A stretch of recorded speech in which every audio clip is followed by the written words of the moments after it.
Good morning, YouTube.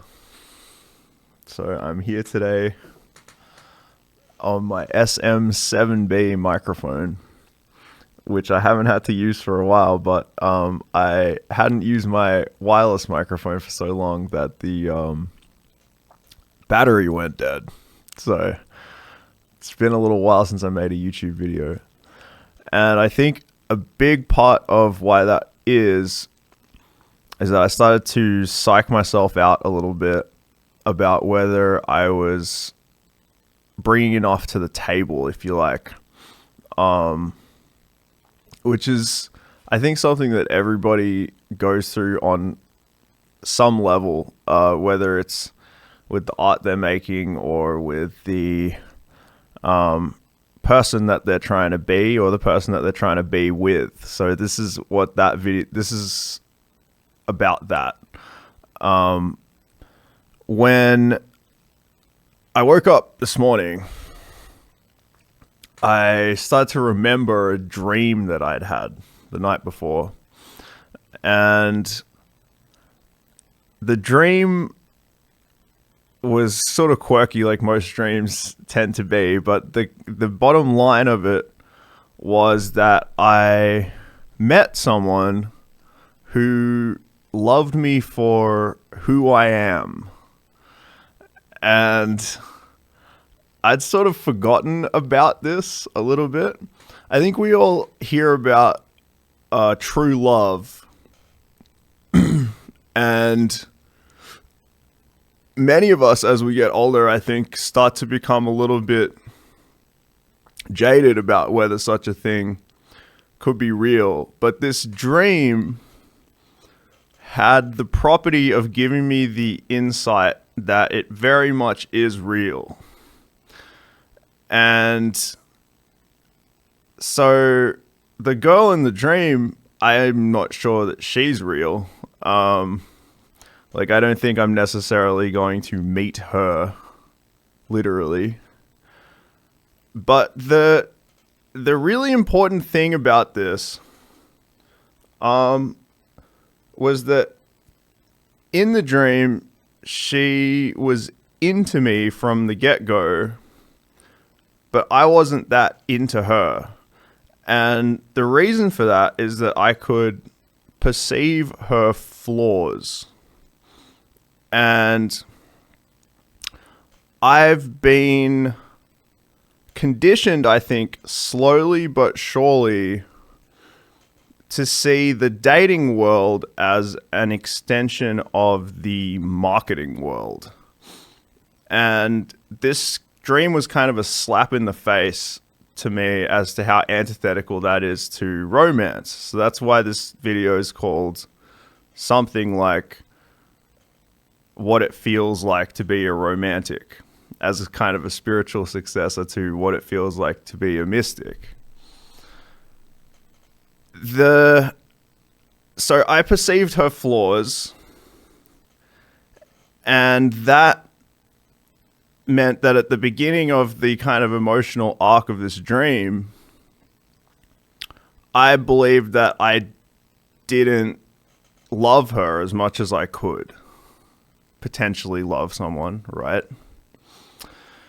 Because she wasn't the best possible product, right? So this is the state of affairs of dating as you receive it from the culture. So the variables change a little bit depending on whether you're a straight guy, straight girl, gay guy, gay girl, what you should want and why. But there's a kind of standardized set of attributes: physical, social, emotional, and financial. And it's sort of like, it's almost like you get an aggregate score based on all of these things that you have out of 10, if you like, if you want to put it as crudely as possible, right? People have been doing that for a long time, sort of like rating people's attractiveness out of 10. And from a marketing perspective, where there's really no metaphysics involved, it's just about, giving the customer what they want, or like meeting base desires. There's nothing really, you can't really fault that analysis, right? So then you're either bringing enough to the table that you are an 8, or just as an example. So that means you can have an 8, right? You can make this like exchange of goods, basically. Or, if you're cheeky and you're a good negotiator, then maybe you'll be a 6, but you can have an 8, right? So you're kind of dating out of your league, right? Or you want to have an 8 out of 10 product, right? So it's like we're sort of objectifying human beings as they pertain to our dating life.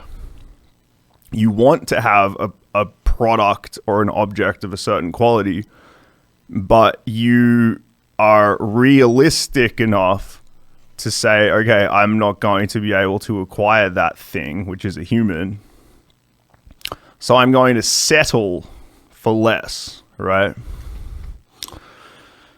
And when I was a kid, I can still remember, because I started getting crushes on girls when I was maybe like 6 years old. And like absolutely none of this had entered my gestalt. And I don't think any of it did enter my gestalt until much later, like when I was probably in my 20s. And a testament to that is that I didn't even really know like what height I was or other people were. This whole like thing that people have of like, oh, this guy's like 6'3" or whatever. That I didn't even think of that. And it didn't register to me. It sounds so naive, but it didn't register to me that people were making their dating decisions based on like specific premeditated, again, physical, social, emotional characteristics. Like I kind of just assumed that love was love, and that you fell in love or you didn't, basically. And you could certainly say that like in the abstract, there was a recognition that you did fall in love with people because they had certain attributes. But the idea that it was like some kind of checklist of attributes seemed that would have been unimaginable to me. And somewhere along the lines, I think I got conditioned to kind of believe the opposite, that I sort of took this like marketing stance on what love is. And so I started to view the opposite sex in that way, right? Of sort of, what do they have? What are they bringing to the table? And so then there's a karmic backlash to that, right? Because if that's how you see other people, then you have to expect that that's how you are seen, right? So, what that meant was that somewhere along the lines, I began to believe that love was something that actually had to be earned. And this was fed by my masculine identity, right? As a man. And again, this goes back to discussions I've had in like the Dream Stealer cult video, and this idea that what women want is a provider. So again, that's antithetical to love, right? Because now we're not talking about what women love, it's about what women want. So they choose, they kind of go, like they're at a marketplace, right? Like they're looking at, and the fruit has like some bruises on it, and they go, I'm not interested in this one because it has X, Y, or Z wrong with it. And it was kind of such a wake up call to have this dream where someone accepted me. It's not that they settled, right? It's that they fell in love with me, like old school style. They just saw me and they went, oh yeah, this is the guy. And I didn't reciprocate that because I had the veil like over my eyes, right? Maya, if you like. And so I couldn't reciprocate that immediately. But as the dream progressed, I realized that their love for me was healing that illusion. So then I fell in love with them for who they are, right? Not because of their flaws, not despite their flaws, not because of their positive attributes, whatever, attractive characteristics, whatever you want to say. I just fell in love with them. And I think one of the reasons that, like, we all hear about this, but it's an inconvenient truth to accept in a way, even though it's a beautiful thing, is because it's so rare, right? Who's to say how often that comes along? There are narratives, but people talk about your soulmate or the one. And so for some people, you maybe only meet one person like this in your life. It's certainly a numbers game, but I'm an introverted person, right? And, you know, the way it relates to this channel is that it's very similar in that however many, like, hundreds or thousands of people who've discovered this channel, only a very small handful really understand what I'm bringing to the table in my shorts and socks, right? Not like if I start dressing it up with all kinds of production value and editing and, you know, trying to kind of dopamine hit you into getting drip fed my content or whatever. The basic appeal of my channel is me and who I am, and there can't be anything else more than that, really. Like, how could there be? Because at the end of the day, everything else comes and goes. And that old, including my wireless microphone, and even Chimbal's here sometimes. He's not up for being on camera. But yeah, that's like that. It's like the marriage vows, right? In sickness and in health, right? Till death do us part or whatever. That in sickness and in health line, you know, points to something. And I think the institution of marriage, you know, really originally, ironically, had nothing to do with love. Basically, all marriages were marriages of convenience. But that line points to a true characteristic of love, which is that you still love the person even when it's really fucking inconvenient for you. So, and I think that's gone from most modern marriages, which is why I've seen so many marriages fall apart. Because there's going to be a certain point in a marriage where the other person is probably an inconvenience to you, either because they've grown apart from you, or they're just irritating to live with in X, Y, or Z fashion, or because you just lose all interest in them sexually, which is also almost an inevitability in the context of a lifelong romantic partnership, right? I feel like love has this characteristic of that it's an inconvenience, right? It's annoying in a way. Like, you wish you didn't love the person as much as you do. Because at certain points, life would be so much easier if you could just walk away from them. That's so antithetical to the marketing objectification model of love that I genuinely think most of my generation are indoctrinated with. And that's the scary thing, is that it took this dream for me to have the scales pulled away from my eyes.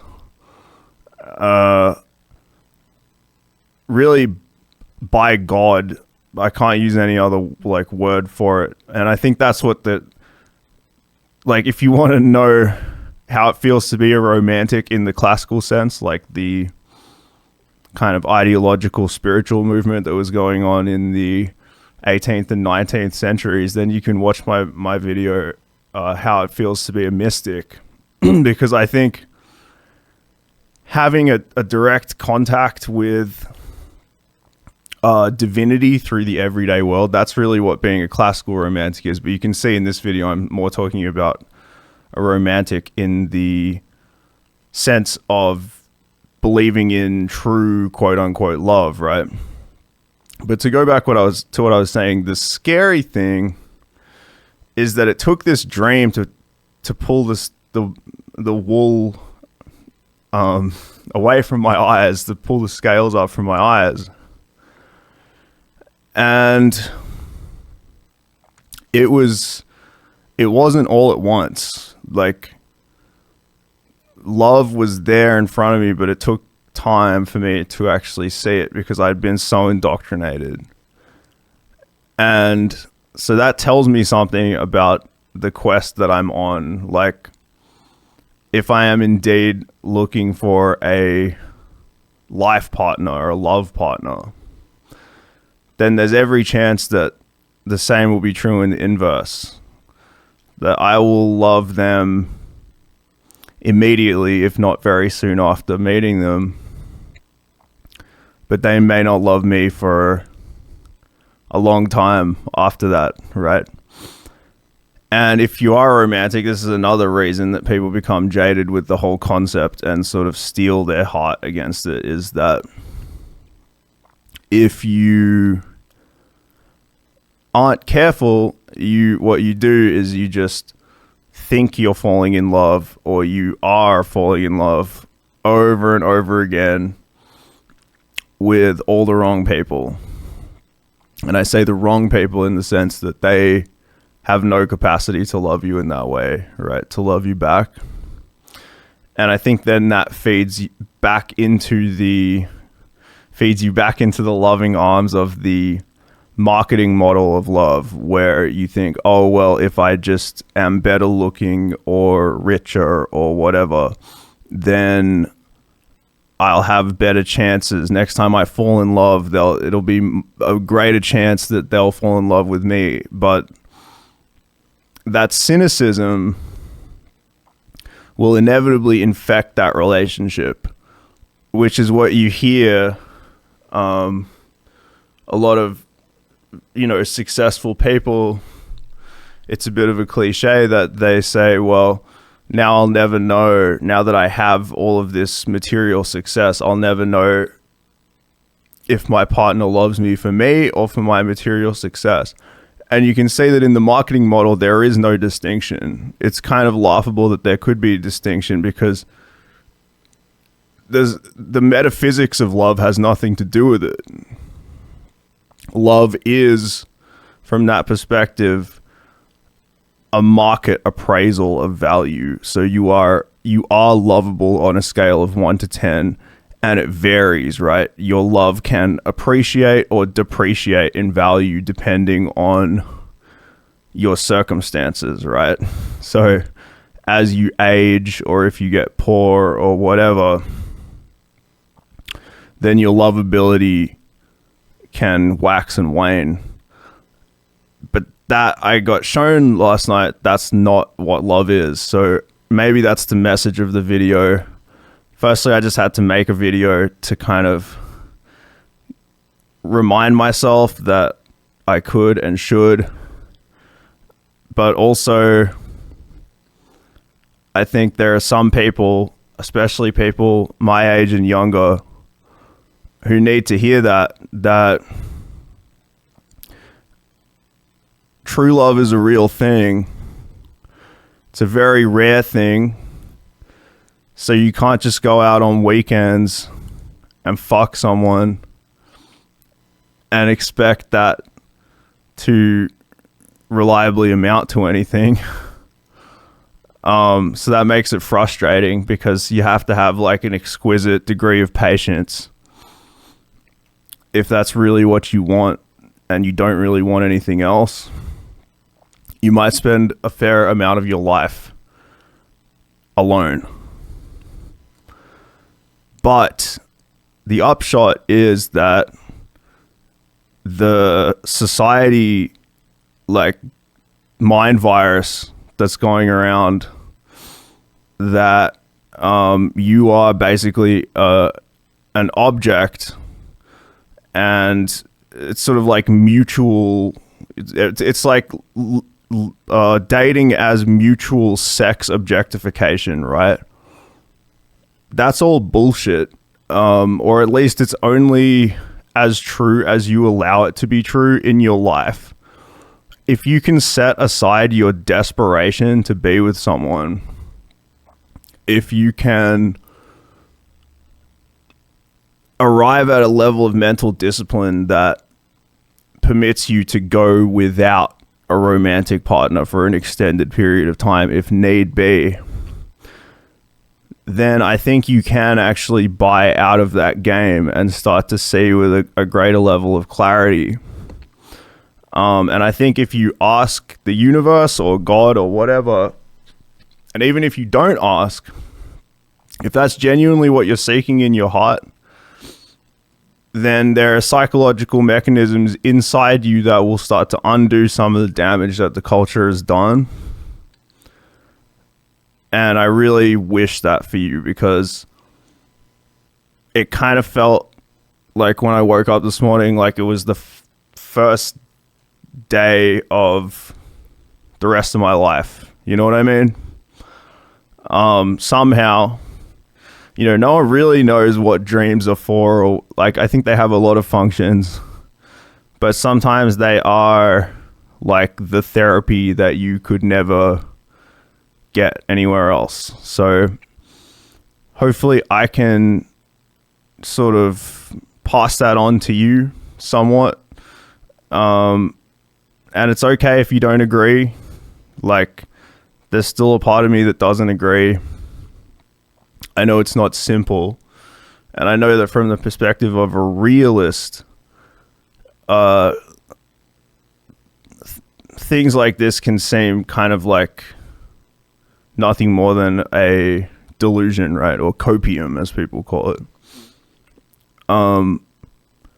But as I've gotten a bit older, I've started to get pretty good at recognizing when I see something, knowing if it's real or not. And this is real.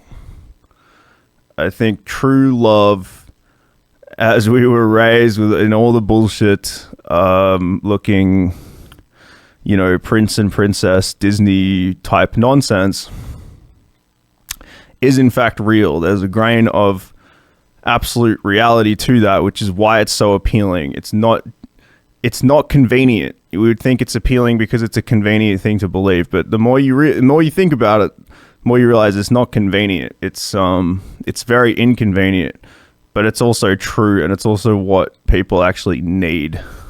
And again, not saying everyone gets it, but I woke up this morning thinking I probably will. So I feel a little bit better about life. And the interesting thing is it's kind of fucked up a lot of my motivational systems, I think, because it's subverted them, let's say, because I'm not sure that I'm trying to prove myself anymore, right? Or at least I'm the goal, the target, something's changed. So I don't know what that looks like yet, but just wanted to keep you guys posted on that as well. So I'm going to keep making YouTube videos. If you like this video, like and subscribe and all that, because I do care. I am mere mortal.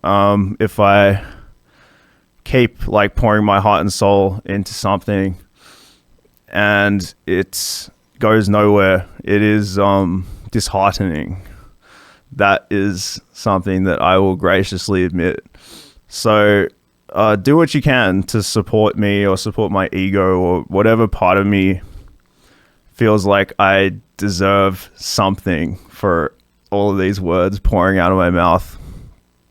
And let me know your thoughts about all this in the comments. I'm always interested to read them, especially the thoughtful ones, but even just kind words from friends and family is also appreciated. I send you my love, and I will see you in the next one.